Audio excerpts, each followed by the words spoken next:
김대중 순환지회장을 맡게 된 이재관입니다. 아시나요? 내일이 김대중 대통령과 김정일 위원장이 역사적인 남북 정상회담을 한 23년이 되는 해입니다. 우리가 그토록 가슴 떨려하고 또 세계인이 흥분을 했던 그 두 정상의 감동의 기억이 아직도 생생할 거라고 생각합니다. 그래서 오늘 평일임에도 불구하고 그 의미를 살리기 위해서 오늘 또 이 독립기념관에서 창립 기념식을 갖게 되었습니다. 사실 나라가 어렵게 되면은 지도자를 찾게 됩니다. 김대중 대통령에 대해서 그리워하시는 그런 분들이 많이 계십니다.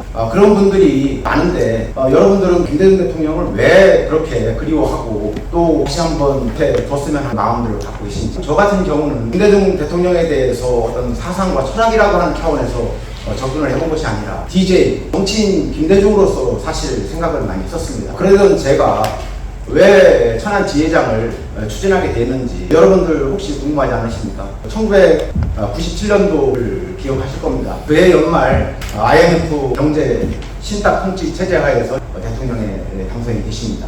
그 이후에 모든 국정의 역량을 IMF 극복을 위해서 투자를 하십니다. 근데 저는 행정자치부의 실업대책 상황실에서 총괄 사무관을 담당을 했습니다. 그러면서 공공근로사업의 사업 체계를 완성을 했습니다. 나중에 그 공을 인정을 받아서 제가 무분공무로 선정이 되었고 청와대로부터 초청을 받아서 대통령과의 만남의 시간을 가진 기억이 있습니다. 그리고 대통령 재임 시에 과거사에 대해서 얼마나 많은 애정과 신념을 가지고 접근을 해줬는지 여러분들 잘 아실 겁니다.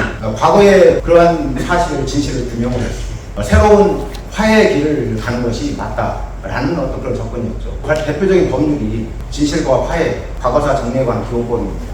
그 법을 행안부에 있을 때 담당을 했습니다. 나중에는 그 인연이 돼서 2021년도에는 제주도로부터 제가 제주 도민증도 받았습니다. 그런 인연이 있었지만 사실 그것을 대통령의 어떤 정치적인 철학이라든지 사상으로 생각해보지는 않았습니다. 저는 공직자로서의 어떤 일로서 생각을 했고 또 맡은 일에 충실하고자 노력을 했습니다. 그리고 잘 아시는 것처럼 지방선거에 출마를 했습니다. 김대중 정치학교 1기생이 되면서 김대중 대통령과의 어떤 인연이 시작되었다고 저는 생각을 합니다. 여러분 잘 아시는 바와 같이 민주, 인권, 평화로 대표되는 김대중 대통령의 어떤 사상과 철학에 대해서 조금은 이해하기 시작했습니다. 그리고 당신을 사주로 몰았던 전두환 노태우 대통령에 대해서도 어떻게 했습니까? 용서를 했습니다. 당사자들조차도 놀랄 정도로 보통 사람으로부터는 기대할 수 없는 그러한 포용력과 담대함을 저는 읽었습니다. 여러분, IMF가 우리한테 어땠습니까? 가혹했습니다. 하지만 그 가혹한 시기와 위기를 국가 발전의 원동력으로 삼아서 그걸 기반으로 해서 선진국이 되었습니다. 정보화를 통해서 투명성을 확보해 기업과 금융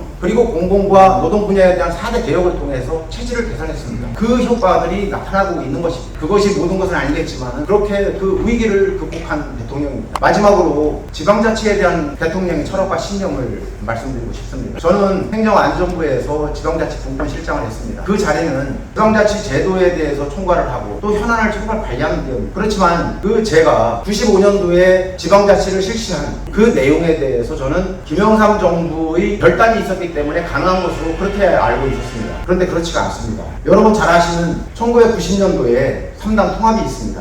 3당 통합으로 인해서 여권의 독주가 예상이 됩니다. 지방자치는 89년도에 여야 합의에 의해서 90년도부터 실시하기로 법률까지 개정을 했습니다. 안 하려고 합니다. 김대중 대통령이 무기한 단식투쟁에 돌입합니다. 그때 4건 같이 1번이 지방자치 실시입니다. 내각제 포기 그리고 보안사와 그 안기부의 정치사찰 중지 등을 내걸었지만 거기에 목숨을 걸으셨던 이유가 뭐겠습니까? 지방자치가 바로 민주주의의 기초이기 때문에 감행을 하신 겁니다. 그래서 본인도 자기에 대해 별명을 붙인다면 미스터 지방자치가 좋겠다라고 말씀을 하셨습니다. 마무리하겠습니다. 지방자치, 그것은 중앙정치의 획일적인 어떤 그러한 통제로부터 벗어나서 지역의 특색과 그 개성을 살리자는 것입니다. 다양성입니다. 바로 민주주의 원리입니다. 지방자치도 행정이 아닙니다. 28년의 역사가 있습니다. 주민들의 자치 역량, 민주의식이 성장됐습니다. 행정체질도 개선이 돼야 됩니다. 김대중 정신을 통해서 지방자치를 완성해보고 싶습니다. 그 길이 쉽지는 않겠지만 여러분들이 함께해 주신다면 분명히 가능합니다. 함께해 주시면 감사하겠습니다.